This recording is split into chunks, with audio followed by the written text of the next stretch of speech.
रोटियों की मिठास। सासू माँ, ये क्या, इतनी रोटियां क्यों बना दी? आपको तो कुछ समझ में ही नहीं आता। अब यह सारी बर्बाद होंगी। कुछ तो सोचा होता। इस भीड़ भाड़ में कौन खाएगा ये रोटी? एक सांस में बोल गई मेघा। सुनकर हाथ रोक खड़ी हो गई सुधा जी। आंखों में पानी आ गया। खुद को संयत कर बोली, अरे बेटा, कई दिनों से दोनों दामाद बाबू और रवि भी रोटी के लिए पूछ रहे थे। वो जो रसोइया आया है रोटी नहीं बनाता, पूड़ियाँ तल देता है।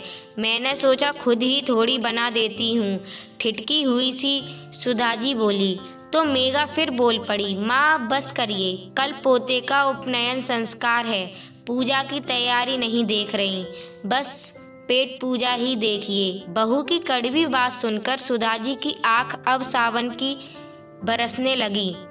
आंचल से झटपट आंखों को पोंछ कमरे में चली गईं कि कोई रिश्तेदार देख ना ले। अपने कमरे में पहुंची, हाथ में आटा लगा ही हुआ था, जैसे कोई सुध ही ना हो। जाने क्यों हाथों को उलट पलट के देखने लगी और देखते देखते कब अतीत की गहराई में डूब गई पता ही नहीं चला। ये वही हाथ है ना, और ये वही आटा जिसके लिए सिलाई कर उंगलियां टेढ़ी हो जाती थी, कपड़ों की तुरपाई करते करते उंगलियां छिद जाती थी। पति की रोड दुर्घटना में मृत्यु के बाद कैसे 3 बच्चों को लेकर अनाथ सी हो गई थी। ससुराल में 2 ननद थी जो ब्याह कर ससुराल चली गई थी। सास ससुर पहले ही ईश्वर को प्यारे हो गए थे।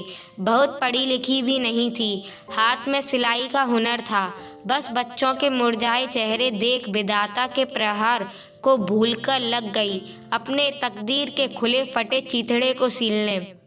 शुरू में मोहल्ले के लोगों के कपड़े सिलने शुरू किए। धीरे धीरे काम अच्छा चलने लगा, लेकिन हाथ घायल हो गए।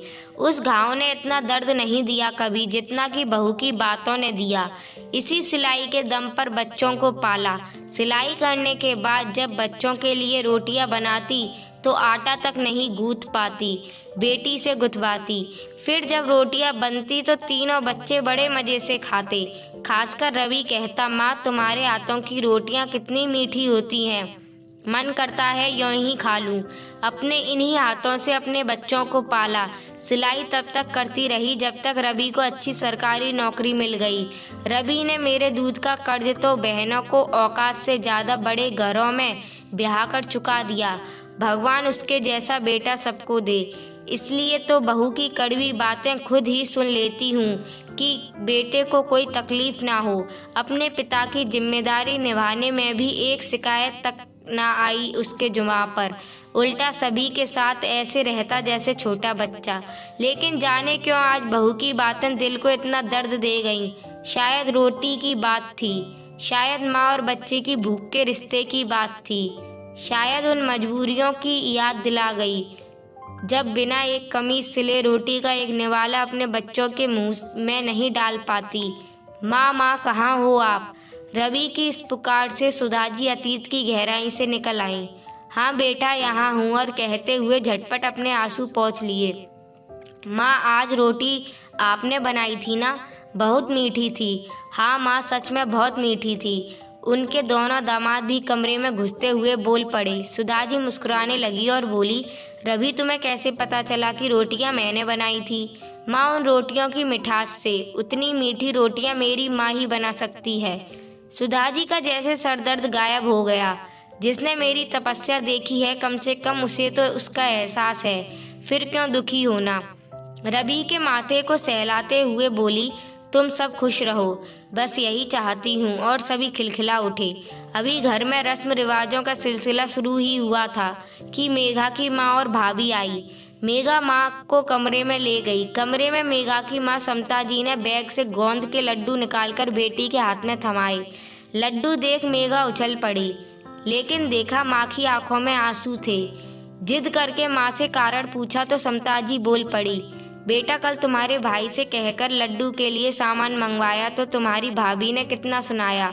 कहने लगी, आपको जब देखो खाना बनाने का ही शौक लगा रहता है। अब राम का नाम लिया करो माँ जी, कितना कुछ ढोके ले जाओगी बेटी के लिए। इतना कहते बेटी के सामने फपक कर रोने लगी। मेघा धम्म से बिस्तर पर बैठ गई। लगा जैसे किसी ने खींच के तमाचा मार दिया था।